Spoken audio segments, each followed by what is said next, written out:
Hello friends, this is Sangam Furi. Welcome back to my channel Pharmacy. Friends, in this video I am going to talk about Tropan 2.5 mg tablet. Yeah, tablet Tropan 2.5 mg. So friends, without wasting any more time, we should start the video.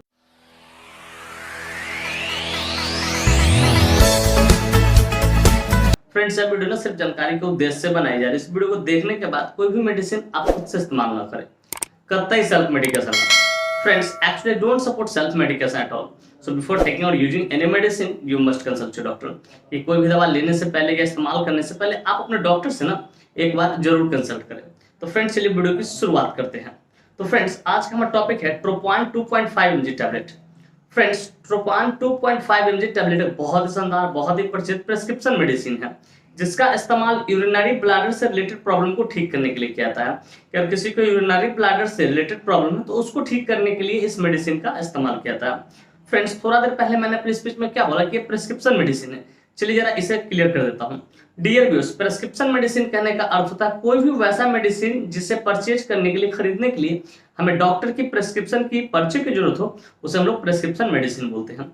Friends, यह medicine anti एस्पाज्मोटिक तथा anticholinergic category से belong करता है। अब जाहिर सी बात, हमने इस दो टर्म्स का इस्तेमाल किया है, तो मेरे व्यूअर्स जानना चाहेंगे, पूछना चाहेंगे, sir what is the exact meaning of anti spasmodic and anticholinergic category. तो डियर व्यूअर्स, मैं कोशिश करूंगा कि सरल से सरल, सिंपल से सिंपल शब्दों में आपको समझाऊं, ताकि आप अच्छी नॉलेज यहां से गेन कर सको और उसे यूटिलाइज कर सको। तो डियर व्यूअर्स, पहला टर्म है हमारा एंटी एस्पाज्मोटिक। जरा इसे समझते पहले। एंटी एस्पाज्मोटिक कहने का अर्थ होता है कि कोई भी वैसा मेडिसिन जो स्मूथ मसल्स को रिलैक्स करने का काम करे। अब स्मूथ मसल कौन सा है, जरा इसको समझिएगा। हमारे पेट का अंदर का जो भी ऑर्गन है, जैसे लीवर हो गया, किडनी हो गया, ब्लैडर हो गया, उरेटर हो गया, ये सब क्या स्मूथ मसल है, और उसमें कहीं स्पाज्म आ गया हो और जिसके कारण दर्द हो, तो उसको जो रिलैक्स करने का काम करेगा उसे हम एंटी एस्पाज्मोटिक कैटेगरी का मेडिसिन बोलते हैं। डियर व्यूअर्स, मैं उम्मीद करता हूं ये बातें आपको अच्छे से समझ में आएगा कि एंटी एस्पाज्मोटिक मतलब क्या, कि कोई भी वैसा मेडिसिन, चाहे वो टैबलेट फॉर्म में हो, चाहे इंजेक्शन फॉर्म में हो, चाहे कैप्सूल फॉर्म में हो, या किसी भी फॉर्म में, ठीक है, कि जो क्या करे, स्मूथ मसल के स्पाज्म को रिलैक्स करने का काम करे, उसे एंटी एस्पाज्मोटिक कैटेगरी का मेडिसिन बोलते हैं। और दूसरा टर्म्स मैंने इसमें इस्तेमाल किया था, दूसरा एंटीकोलिनर्जिक। जरा इसे भी क्लियर करता हूं। डियर व्यूअर्स, एंटीकोलिनर्जिक कहने का अर्थ होता है कि एक तरह का केमिकल मैसेंजर होता है एसिटाइल कोलिन, ठीक है। एसिटाइल कोलिन एक तरह का केमिकल मैसेंजर होता है जो क्या करता है, ब्रेन में सिग्नल भेजना स्टॉप कर देता है कि पेन हो रहा है। पेन का जो सिग्नल होता है उसको भेजना ये स्टॉप कर देता है, इसलिए इसको एंटी एस्पाज्मोटिक या एंटीकोलिनर्जिक कह सकते हो आप। तो डियर व्यूअर्स, मैं उम्मीद करता हूं कि ये बातें आपको अच्छे से समझ में आ गया कि एंटी एस्पाज्मोटिक तथा एंटीकोलिनर्जिक कैटेगरी क्या होता है। फ्रेंड्स, चलिए अब बात करना चाहेंगे कौन से कंपनी इसको मैन्युफैक्चर करती है, क्या इसमें मॉलिक्यूल्स पाए जाते हैं, क्या इसकी यूसेज होते हैं, क्या इसके कंट्राइंडिकेशन है, क्या इसके साइड इफेक्ट होते हैं और क्या इसके डोज होते हैं। इन सारी बातों को हम लोग समझेंगे इस वीडियो में बहुत डिटेल से। Friends, I will make you understand each and everything in a very simple way. Friends, मैं यहाँ पे ना हर एक चीजों को बहुत शानदार तरीके से और बहुत सस्ता तरीके से आपको समझाऊंगा। तो friends, first of all I would like to talk about which company manufactures it. कि फ्रेंड्स, सबसे पहले हम लोग ये जान लेते हैं कि कौन सी जो कंपनी है जो इस मेडिसिन को मैन्युफैक्चर करती है। तो फ्रेंड्स, इस मेडिसिन को सन फार्मास्यूटिकल इंडस्ट्री द्वारा मैन्युफैक्चर किया था, जो कि अपने आप में काफी हाईली रेप्यूटेड फार्मास्यूटिकल इंडस्ट्री है। Friends, this medicine is basically manufactured by Sun pharmaceutical industry. Friends, के एक स्ट्रिप में 10 टैबलेट्स होते हैं, जिसकी कीमत मार्केट में लगभग 90 रुपए से लेकर 100 रुपए के आसपास होती है और उतने में अवेलेबल हो जाती है। फ्रेंड्स, मैं यहाँ पे एस्टिमेटेड प्राइस बता रहा हूँ, एग्जैक्ट नहीं बता रहा हूँ, वो अपना खुद देख लेना, क्योंकि प्राइस जो होता है हमेशा टाइम टू टाइम वेरी करते रहता है, बदलते रहता है।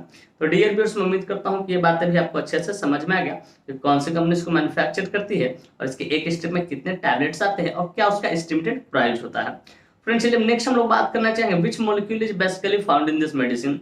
कि बेसिकली ये जो मेडिसिन आप देखते हैं, ठीक है, ट्रोपान 2.5 में, इसके अंदर कौन सा मॉलिक्यूल्स पाता है। तो फ्रेंड्स, बेसिकली इसके अंदर सिंगल मॉलिक्यूल ऑक्सीब्यूटाइनिन 2.5 मिलीग्राम पाया जाता है। सिंगल मॉलिक्यूल ऑक्सीब्यूटाइनिन 2.5 मिलीग्राम पाता है, जिसका इस्तेमाल यूरिनरी ब्लैडर से रिलेटेड प्रॉब्लम को ठीक करने के लिए किया जाता है।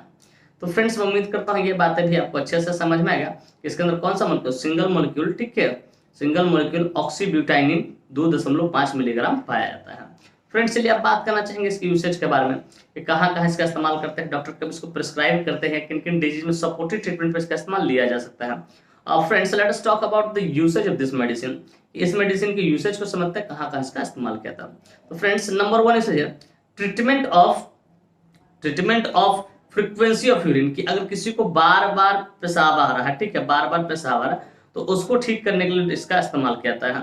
फिर treatment of over active bladder कि कभी डॉक्टर जो इसका इस्तेमाल करते हैं ओवर एक्टिव ब्लैडर को भी ठीक करने के लिए करते हैं। जब ब्लैडर फुल हो जाए, ठीक है, तो और वो सही तरीके से काम ना पाए, यूरिन को क्या पास नहीं कर पाए सही तरीके से, ठीक है, तो उसको बोलते हैं ओवर एक्टिव ब्लैडर, तो उसको भी ठीक करने डॉक्टर इसका इस्तेमाल करते हैं। पर ट्रीटमेंट ऑफ यूरिन लीकेज कि कभी कभी डॉक्टर इसका इस्तेमाल यूरिन लीकेज मतलब किसी को पेशाब लग रहा है लेकिन बर्दाश्त नहीं हो रहा, पता नहीं चल रहा और लीकेज हो जा रहा है, पेशाब हो जा रहा है बुन बुन करके, ठीक है, उसको बोलते हैं यूरिन लीकेज, तो उसको भी ठीक करने डॉक्टर इसका इस्तेमाल करते हैं। फिर ट्रीटमेंट ऑफ बेड वेटिंग कि अगर कोई छोटा बच्चा है और वो सपना देखता है और सपने में बेड को गीला कर देता है, बिस्तर गीला करता है, तो उसको भी ठीक करने डॉक्टर इसका इस्तेमाल करते हैं। तो फ्रेंड्स बेसिकली इतने सारे जगहों पे इसका इस्तेमाल किया था, लेकिन सिंपली अगर कहा जाए तो इसका इस्तेमाल ओवर एक्टिव ब्लैडर को ठीक करने के लिए किया जाता है। खासकर ऐसा जो केस है जिसमें इनएबिलिटी टू कंट्रोल यूरिन, जैसे मान ली कि कोई पेशेंट है, उसको अगर यूरिन कंट्रोल नहीं कर पा रहा, पेशाब लगा हुआ है लेकिन वो कंट्रोल नहीं कर पा रहा कि रास्ते में ही जाते जाते रास्ते में ही हो जा रहा, तो उसको ठीक करने के लिए डॉक्टर इसका इस्तेमाल करते हैं। Treatment of inability to control urine कि अगर किसी को पेशाब लगा हुआ कंट्रोल नहीं कर पा रहा, तो उसको ठीक करने के लिए डॉक्टर इसका इस्तेमाल करते हैं, और उसी को दूसरे शब्द हम जनरली बोलते हैं ओवर एक्टिव ब्लैडर बोलते हैं, ओवर एक्टिव ब्लैडर बोलते हैं। तो फ्रेंड्स मैं उम्मीद करता हूँ इसकी यूसेज आपको बढ़िया से समझ में, कहाँ इसका इस्तेमाल करते हैं। याद रखना, treatment of frequency of urine, treatment of over active bladder, ठीक है, treatment of inability to control urine, ठीक है, ट्रीटमेंट ऑफ यूरिन लीकेज, इतने जगहों पे इसका इस्तेमाल किया था। और कोई बच्चा है अगर वेट वेटिंग कर दे रहा है, गीला कर दे रहा है, ठीक है, तो उसको भी ठीक करने के लिए इसका इस्तेमाल किया था। तो फ्रेंड्स मैं उम्मीद करता हूँ कि इसकी यूसेज आपको बढ़िया से समझ में आया, लेकिन खासकर देखिएगा कि इसका जो इस्तेमाल ज्यादातर शुगर वाले पेशेंट में किया था, क्योंकि शुगर वाले पेशेंट का होता है ना ओवर एक्टिव ब्लैडर की प्रॉब्लम ज्यादा देखने को मिलता है। अगर उसको यूरिन लगेगा, ठीक है, यूरिन लगेगा तो उसको रोक नहीं पाता, वो इनएबिलिटी उसके पास इनएबिलिटी टू कंट्रोल होता है, वो रोक नहीं पाता, एबल नहीं होता, कंट्रोल नहीं कर पाता और ड्रिबलिंग करके होना चालू हो जाता है। तो खासकर शुगर वाला पेशेंट भी ज्यादा परेशानी करता है, ठीक, ओवर एक्टिव ब्लैडर। तो फ्रेंड्स मैं उम्मीद करता हूँ कि इसके यूसेज आपको बढ़िया से समझ में आएगा। फ्रेंड्स चलिए अब बात करना चाहेंगे कंट्राइंडिकेशन पर। Friends, without knowing contraindication, we should never ever administer any drug, any medicine to anyone. बिना कंट्राइंडिकेशन जाने कभी भी किसी को भी कोई भी मेडिसिन एडमिनिस्टर नहीं करना, इसका परिणाम घातक हो सकता है। तो फ्रेंड्स नंबर 1 कंट्राइंडिकेशन अल्कोहल कि अगर किसी व्यक्ति ने अल्कोहल कंज्यूम कर रखा उसको आपको नहीं देना। फिर द प्रेग्नेंट लेडी कि अगर कोई लेडी प्रेग्नेंट है, माँ बनने वाली इन द फैमिली वे में, उसको भी आपको नहीं देना है। फिर द ब्रेस्ट फीडिंग मदर या लैक्टेशन मदर कि अगर कोई स्त्री अपने बच्चों को दूध पिलाती है, स्तनपान कराती है, तो उसको भी आपको नहीं देना है। फिर कहता है लिवर डिजीज और किडनी डिजीज कि अगर कोई व्यक्ति लिवर डिजीज और किडनी डिजीज से भी सफर करे तो उसको भी आपको नहीं देना बिना डॉक्टर से कंसल्ट किए, क्योंकि डॉक्टर ही डिसाइड करेंगे सुटेबल डोज क्या होगा उस टाइप के पेशेंट के लिए। तो फ्रेंड्स मैं उम्मीद करता हूँ कंट्राइंडिकेशन भी आपको बढ़िया से समझ में आएगा। फ्रेंड्स चलिए अब बात करना चाहेंगे साइड इफेक्ट्स के बारे में। फ्रेंड्स जितने भी एलोपैथिक मेडिसिन होते हैं, ठीक, उसका कुछ ना कुछ तो साइड इफेक्ट देखने को मिलता है, ठीक उसी प्रकार इसका भी कुछ साइड इफेक्ट है जो कि इस प्रकार है। नंबर 1 है हेडेक, थोड़ा बहुत आपको सर दुखेगा। फिर ड्राई माउथ, आपका जो मुंह है वो सूखा सूखा रहेगा। फिर कहते हैं डायरिया, हो सकता है आपका जो स्टूल है पानी की तरह पतला हो जाएगा। तो फ्रेंड्स ये बेसिकली 3 साइड इफेक्ट होते हैं। इस तरह कोई भी साइड इफेक्ट दिखे आप तुरंत अपने डॉक्टर को कंसल्ट करें और इन्फॉर्म करें कि सर मुझे इस तरह की परेशानी हो रही है, तो हो सके इसके पर डॉक्टर दूसरे मेडिसिन को प्रिस्क्राइब करेंगे। फ्रेंड्स मैं उम्मीद करता हूँ इसका साइड इफेक्ट भी आपको बढ़िया से समझ में आएगा। फ्रेंड्स चलिए अब बात करना चाहेंगे डोज के बारे में। फ्रेंड्स डोज हमेशा डिपेंड करता है एज पे, बॉडी वेट पे, सिविरिटी पे, जेंडर पे, इन सारी चीजों पर डिपेंड करता है। लेकिन यहाँ जो मैं डोज बता रहा हूँ एडल्ट के लिए बता रहा हूँ, जिनकी उम्र 18+ है उनके लिए बता रहा हूँ 1 × OD, ठीक है, HS कि 1 गोली रात में लेना है, खाना खाने के बाद इसको लेना है। 1 गोली रात में लेना, खाना खाने के बाद लेना है। और ये जो डोज मैंने बताया, हो सके बच्चों में डोज अलग होगा, मैं एडल्ट के लिए स्पेशली बताया हूँ, ठीक है, और डोज डॉक्टर डिसाइड कर लेंगे कब क्या देना है सामने से जब मिलेंगे। तो फ्रेंड्स मैं उम्मीद करता हूँ कि ये डोज भी आपको बढ़िया से समझ में आए कि एडल्ट के लिए क्या देना, 1 × OD आप दे सकते हैं, ठीक है। तो फ्रेंड्स मैं उम्मीद करता हूँ कि वो डोज भी आपको बढ़िया से समझ में आए। फ्रेंड्स मैं उम्मीद करता हूँ कि ये बातें आपको स्पष्ट तरीके से समझ में आ गया कि ट्रोपान 2.5 mg टैबलेट क्या होता है, कौन से कंपनी इसको मैन्युफैक्चर करती है, क्या इसके अंदर मॉलिक्यूल्स पाए जाते हैं, क्या इसके यूसेज होते हैं, कैसे कंट्राइंडिकेशन होते हैं, कैसे साइड इफेक्ट होते हैं, क्या इसके डोज होते हैं। और साथ ही साथ मैं ये भी उम्मीद करता हूँ मेरी यह वीडियो काफी इन्फॉर्मेटिव, काफी इंटरेस्टिंग, काफी जबरदस्त लगी होगी आपको, और मेरे इस वीडियो से ना आप लोग को बहुत कुछ सीखने को मिला। फ्रेंड्स वाकई में मेरी वीडियो इन्फॉर्मेटिव एंड इंटरेस्टिंग लगी हो। Friends, if you find this video informative and interesting, hit the like button, subscribe my channel, and don't forget to share it with your medical friends and common friends.